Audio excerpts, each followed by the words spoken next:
This is a video tutorial that will help you to remove the ransomware called Pig865qq.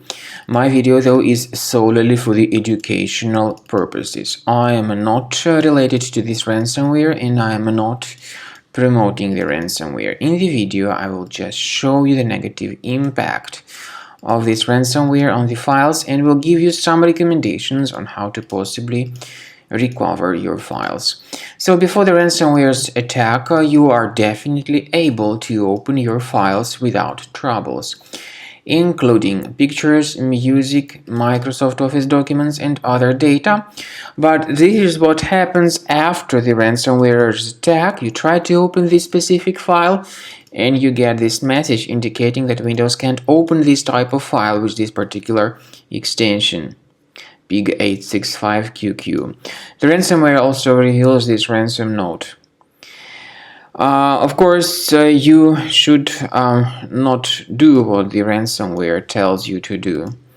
To get out of this ransom note, you will need to use your task manager, and when you see that process, you need to terminate that process to actually get out of there. And also you may just sign out and then sign in again.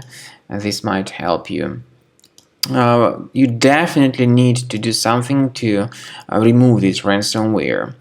I recommend you to do the following. I recommend you to go to the page combocleaner.com, and you might need to use your Internet Explorer browser for this purpose.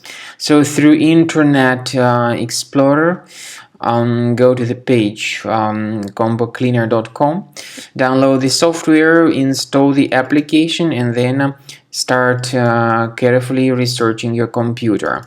So Combo Cleaner will help you to effectively detect and remove this particular ransomware from your computer.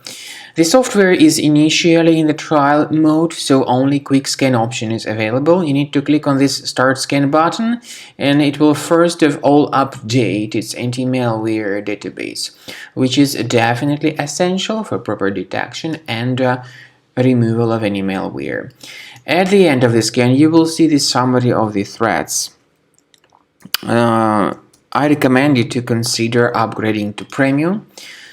You can request trial. And speaking about file decryption, please find a special link in the description to this video, which will give you more information about this ransomware and ways to possibly recover at least some of your files.